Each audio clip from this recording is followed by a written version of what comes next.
côté. Le Togo est devenu, c'est-à-dire un cas particulier. Cela devait d'abord vous interpeller. Ne pensez pas à votre petit ventre, car sachez-le, le jour où vous allez perdre le souffle de la vie, vous serez enterré et c'est la terre qui rentrera dans votre bouche. Malgré tous les milliards que vous avez amassés, malgré toutes les souffrances que vous avez fait subir aux populations togolaises, qu'elles soient dans la diaspora ou au Togo, tous les biens et les dettes que vous avez laissées là aux Togolais, c'est-à-dire ne vous en profitera à rien.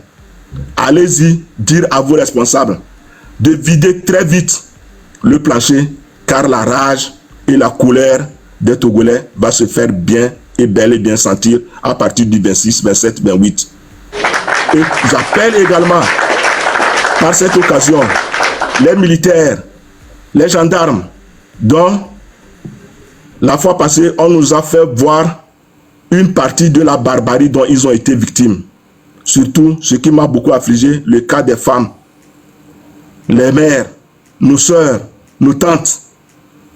Sachez-le que celles-là, pour qui vous avez malmené et qui sont en train de subir des soins avec douleur, s'est levé pour vos biens. Et sachez-le que sans les manifestations de 1992, la situation des gendarmes n'allait jamais être améliorée. Les hommes ont lutté que vous ayez un statut. Mais la plupart de vous, les militaires, vous n'avez aucun statut. Vous êtes exploités matin et midi et soir et c'est vous qui payez le lourd tribut. C'est vous qui perdez la vie dans la savane.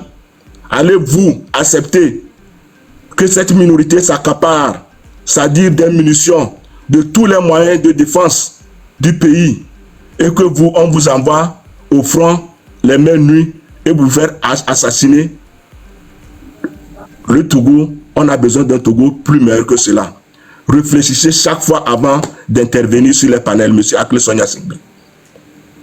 Les yeux des Togolais sont encore très rouges et en colère, car la misère que les Togolais endurent, qu'ils soient au pays ou dans la diaspora, a atteint des paroxysmes dont on ne peut pas, c'est-à-dire, donner les limites aujourd'hui. Chers frères Togolais, comme je te le dis souvent, cette lutte-là, tu es obligé à la faire. Tu te trouves au-dessus d'une falaise, poursuivi derrière par des lions et des renards. Et devant, c'est un trou abyssal. Retourne et va combattre ces lions-là, car tu es plus fort que ces lions et ces hyènes-là. Je préfère m'arrêter ici, cher très grand frère King Jongo, pour m'avoir laissé passer sur votre panel. Je vous remercie. Ce n'est pas le temps de la démobilisation, c'est le temps de nous mobiliser pour en finir et en découdre avec ces hommes-là qui ont pris le Togo en otage. Le Togo ne peut jamais et ne devra jamais être la propriété privée d'une famille ou bien d'un clan. Le Togo, c'est un pays. Ce n'est pas une circonscription ou bien un village. Ceux-là qui voudraient faire du Togo un village ou bien un canton, qu'ils aillent choisir quelque part au-delà des 56 600 km² ailleurs, pas au Togo. Merci encore une fois. Merci, frère Zach. Et au même moment, je voudrais demander de la manifestation du 21 juin. Est-ce que vous serez présent? Et si oui, vous nous aiderez à battre campagne autour de vous à Hambourg pour que vous soyez nombreux si vous avez l'intention de venir. Nous sommes toujours dans la mobilisation avec le groupe Tchobé Sofofri dont je suis le secrétaire général. Nous continuons la mobilisation. La vie ou la mort, comme le disent les Burkinabés, nous vaincrons. La vie ou la mort, comme le disent les Burkinabés, les Togolais vaincront. Courage au peuple togolais. Courage au peuple togolais. Courage au peuple togolais. Merci. Merci beaucoup. Merci. Merci. Voilà, c'est une très belle intervention du Premier ministre du gouvernement en exil de M. Agueyome Kodjo, paix à son âme. Grand merci pour votre intervention. Je pense qu'elle a été entendue et nous vous remercions pour cela. Grand merci. Encore une fois, merci. Merci. Courage à nous. Courage. Merci. Merci. La parole est à Monsieur Becca, au frère Becca. Allô, Becca? Oui, allô, Vous êtes là? Oui. C'est Boris Becca? Non, c'est Becker, mais c'est pas grave. Becca? Ouais, c'est... Ah oui, si on dit Becca, ben c'est en français qu'on lit Becker. Effectivement, puisque j'habite dans un pays francophone, du coup, je le lis comme... Ah, d'accord. Merci d'être là. Et vous avez la parole. En tout cas, moi, je vous suis de loin depuis tout à l'heure. Je tiens franchement à vous dire un grand merci parce que c'est pas une question d'analyse par rapport à ce que vous êtes en train de faire. C'est vraiment très important déjà de mobiliser la population togolaise. Et je vous connais pas. Ça fait partie de moi de la première fois que je fais du TikTok, surtout en live. Et du coup, je me suis permis de faire ma petite demande parce que je trouvais ça très pertinente, les passages et tout. Mais voilà, une des raisons pour lesquelles je me suis permis de monter, c'est principalement à Monsieur Akleso Ignasimbe. Je voulais vous faire savoir que franchement, il faut pas du tout que vous attardiez sur ce monsieur, parce que je crois que leur façon de faire, c'est-à-dire qu'ils vont tout faire pour que vous soyez deux. Il y a un micro qui a fait un bruit incroyable. Vous m'entendez? Vous m'entendez? Oui, allez-y.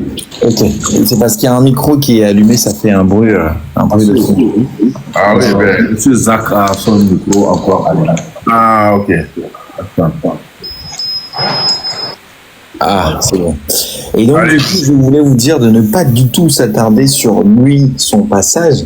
Et il faudrait que vous arriviez, du coup, à redynamiser la chose d'une autre manière pour pouvoir continuer à rassembler, en fait, ce public jeune qui a vraiment envie de comprendre, d'être surtout aussi conscientisé par rapport à cette façon de gouverner qui n'est vraiment pas du tout... qui n'est plus d'actualité parce que voilà, il y a beaucoup de choses qui ont changé depuis 1900, hein, on est mine de rien, mais on est toujours bloqué sur la même façon de faire, de faire la gouvernance de terroriser la population et tout. Et donc voilà, moi je suis quand même très content que vous partez dans cette thématique-là jusqu'à ce que je suis désolé pour le terme, mais cet énergumène il est arrivé, puis il a tout chamboulé. Donc depuis tout à l'heure, vous êtes parti, tout le monde qui passe essaye de le remettre dans ses bottes, mais enfin ça en vaut plus la peine. Ce qu'il faut, moi je pense qu'il faut continuer de faire, c'est vraiment de conscientiser la population. Ceux qui vous suivent, il y a quand même 258 personnes minimum, je dis bien minimum, parce que il y a des gens qui vous suivent aussi, qui sont pas forcément identifiés. Et donc voilà, vous en avez plein de monde qui vous suit. Donc il faut continuer à les conscientiser, à les rendre assez sensibles par rapport à votre manifestation future. Et voilà, donc ça c'est la communication. Moi je suis désolé, je suis dans la communication, forcément je vois la chose d'une autre manière. Alors d'autre part, l'autre chose que je voulais aussi souligner, c'est par rapport à une question que je m'en vais à vous poser. Je suis désolé, hein, je vous pose la question, mais c'est pas, ça rien contre vous. Est-ce que éventuellement vous connaissez les acteurs de droits de l'homme au Togo? Vous me posez la question de savoir si je connais les acteurs des droits de l'homme au Togo. Exactement. Justement, je connais certains acteurs des droits de l'homme. Ok. Et l'un des principaux acteurs des droits de l'homme au Togo, et j'ai les contacts. Oui. Et voilà, et pourquoi la question? Alors, c'est... pour moi, je trouve aussi que c'est très pertinent de pouvoir se rapprocher de ces mondes-là. Ne serait-ce que, je vais vous dire, je vais vous donner 2-3 noms, par exemple, que peut-être que vous connaissiez pas. Vous voyez, comme le RAIDH, quasi tout le monde le connaît. Mais aujourd'hui, je suis désolé, ils font pas le job. Vous comprenez? C'est ça. Il y a également le ATDPDH. qui est aussi sur le terrain, qui fait aussi du boulot. Et pour finir, du coup, il y a aussi les droits des femmes. Il y a une structure qui s'occupe aussi des droits de femmes, sans oublier aussi Amnesty International. Et vous êtes d'accord avec moi que ce qui s'est passé le 6 juin dernier, franchement, c'est vraiment très dommage que la société civile n'a rien fait par rapport à ça. Et en plus de ça, dire aussi que les acteurs de droits de l'homme n'ont rien aussi fait. Enfin, s'ils ont fait et que j'ai pas vu, c'est que leur technique de communication est vraiment capoute. Enfin, pas capoute, mais vraiment très mauvaise. Vous comprenez avec moi? Je sais pas si, enfin, vous êtes un professeur, donc vous avez le droit d'être d'accord et pas d'accord par rapport à ce que je dis. Mais je trouve que cette partie prenante aussi de ce que nous vivons aujourd'hui a le droit vraiment de poser aussi de l'encre sur une feuille blanche pour bien parler par rapport à ça, parce que aujourd'hui, ce qui se passe, vous avez si bien dit, ce qu'ils font, c'est qu'ils font en sorte que les gens pensent qu'ils savent pas qu'il y a quelque chose qui se passe, et c'est leur technique de faire depuis longtemps. Vous comprenez? Et malheureusement, on n'a personne qui peut gérer en fait la communication. Vous savez, moi je suis jeune, d'accord, mais je regarde les choses de très loin. Je suis une personne qui a monté une fondation qui est dans 9 pays dans le monde entier, donc forcément j'ai aussi un regard assez croisé par rapport à ce qui se passe dans la vie politique. Puisque si la vie politique se passe très mal, ça impacte moi mes projets de solidarité internationale. Je peux vous dire que aujourd'hui, malheureusement, ils ont compris, eux, le système. Si je dis ils, je fais bien évidemment allusion à ce gouvernement dictatorial qui existe.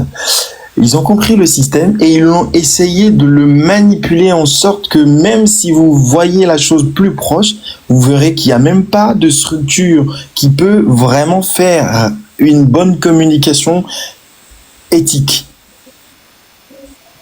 Et c'est ça qu'on manque en fait au Togo. Puisqu'il n'y a pas de structure neutre dans la communication, ça fait que eux, ils nous font voir ce que eux, ils ont envie de nous faire voir. Et ça, je pense que quand vous continuez à conscientiser la population, n'hésitez pas aussi à faire appel à ces parties prenantes. Et il est important. Vous savez, moi, je déploie toujours des projets, donc je parle de parties prenantes, mais je suppose que c'est la même chose. Et entre autres, vous avez compris, et je pense qu'il n'y a pas que vous, il y a beaucoup qui ont compris qu'il y a les militaires aussi, il faut intégrer dans cette lutte, même s'ils ne sont pas aujourd'hui de notre côté. Cette partie prenante, il est important aussi de se rendre compte qu'il faut, dans un futur proche, je dis bien proche, qu'ils essayent de retourner leur façon de faire, c'est-à-dire de retourner aux côtés du peuple. Et ça, vous savez, je pense que tôt ou tard, c'est ce qui va se passer. Quand on prend le cas du Burkina, c'est ce qui s'est passé. Au début, ils tiraient dans la population, mais quand ils se sont rendus compte au final que, écoutez, là, si on ne tourne pas aux côtés de la population, c'est pas uniquement la population qui se retourne contre nous, mais c'est la société internationale, c'est la coopération internationale, bref, les structures internationales qui vont retourner contre eux. Vous voyez un peu? Donc aujourd'hui, il y a quelques militaires qui sont déjà conscients et il faut bien évidemment continuer à insister là-dessus qu'il faut qu'ils nous suivent. D'une part, mais d'autre part, vraiment la société civile, franchement, il faut aussi les inviter, sans oublier bien sûr les acteurs de droits de l'homme. Écoutez, je ne vais pas non plus monopoliser beaucoup la parole, mais en tout cas, je vous dis encore une fois, merci beaucoup. Merci pour ce que vous faites. Merci beaucoup. Et comme vous avez parlé des institutions... Franchement, je suis désolé, mais vous pouvez me tutoyer. Hein. Je suis jeune, comme je vous dis. Moi, j'ai pas... Le respect mutuel oblige. Hein. Bon, comme vous le permettez, je peux vous tutoyer. Bien sûr, bien sûr. Bien, merci, frère Becca. Avec plaisir. Et donc... à l'entame de votre intervention, vous avez demandé si nous avons des contacts avec les institutions chargées des droits de l'homme. Oui, j'ai répondu par l'affirmative, comme disent les militaires. Donc, évidemment, il y a eu un rapport qui a été fait par ces institutions-là. Bon, je ne sais pas si vous êtes abonné à mon compte, en haut, Mokhtar Ali. Je viens juste de m'abonner puisque, comme je disais tout à l'heure, je suis pas du tout TikTok à la base, mais c'est depuis que ces problèmes se passent au pays que je me suis permis de me créer un compte. Et tout ce qui a été fait, enfin les bastonnades, les brimades, tout cela, tout ce travail, ce mauvais travail qui a été fait par les soldats, les gendarmes de basse classe là, mais manipulés par leur chef hiérarchique, envoyés par leur chef hiérarchique. Tout ce travail-là a été fait. Le rapport a été fait. Nos sœurs, nos jeunes frères, tous qui ont été arrêtés et qui ont été molestés. Le rapport de ces événements malheureux a été rédigé.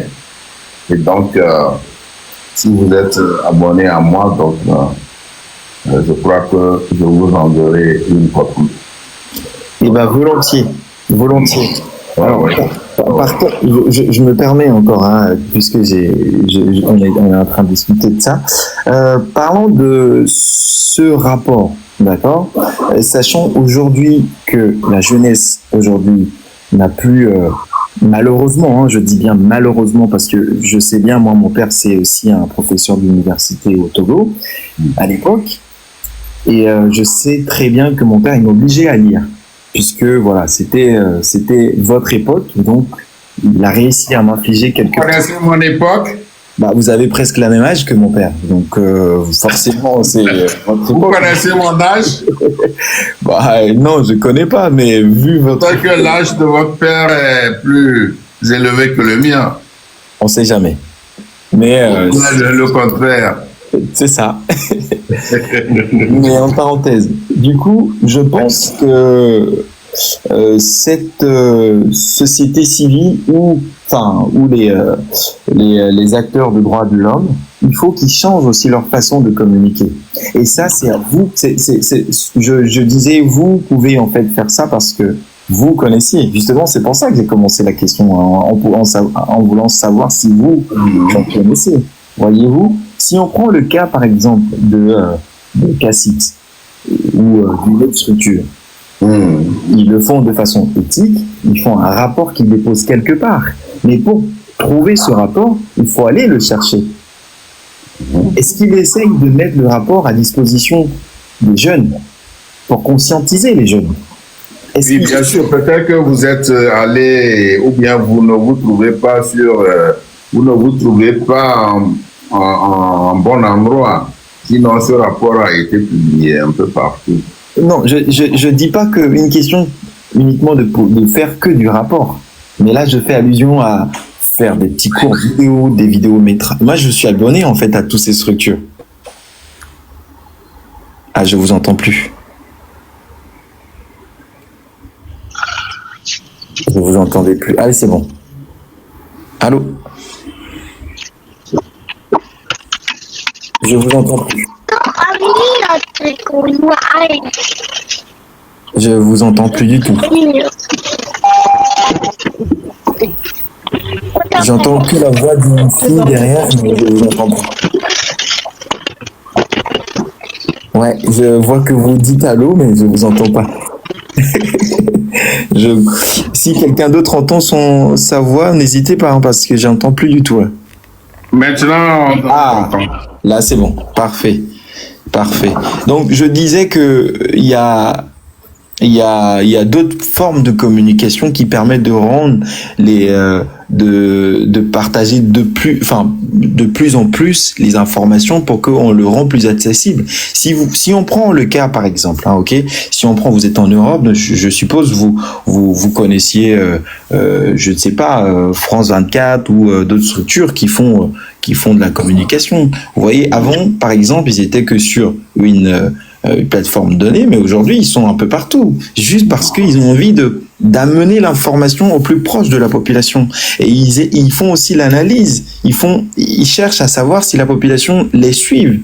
Vous voyez, moi je pense que dans notre pays, ce qui est problématique, d'une part, c'est la communication.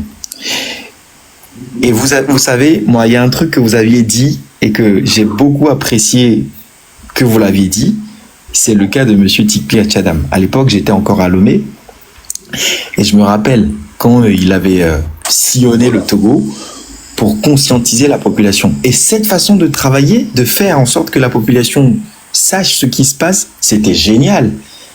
Mais il y a combien de personnes qui sont pas au courant de ça? Vous voyez?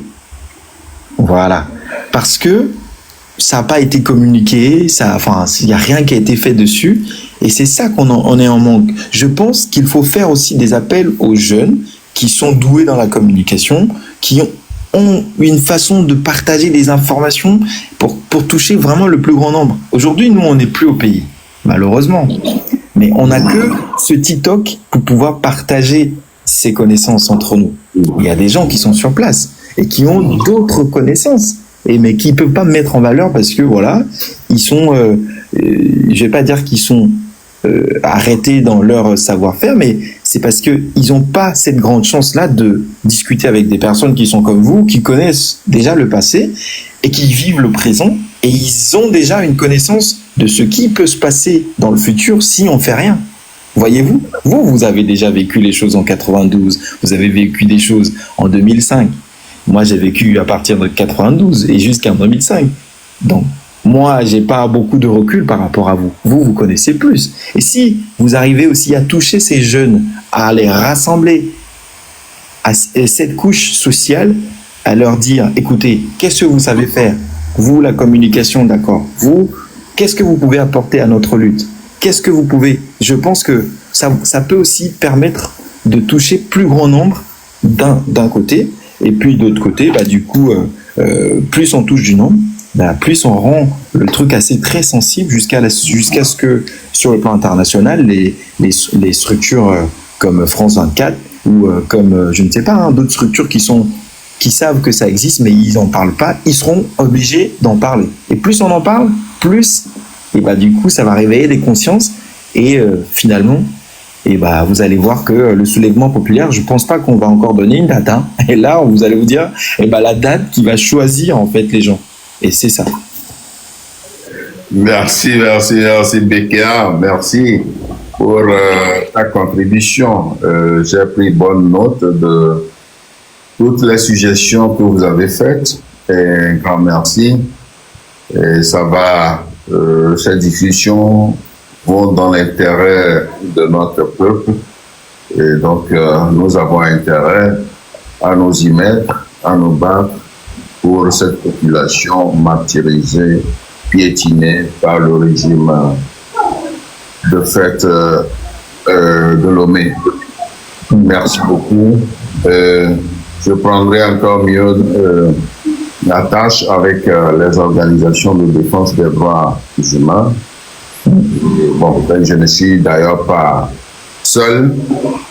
Et parfois, je suis avec Ferdinand Ité dans ce travail. Et donc, merci beaucoup. Merci à vous aussi. Allez. Merci beaucoup. Je pense que je laisserai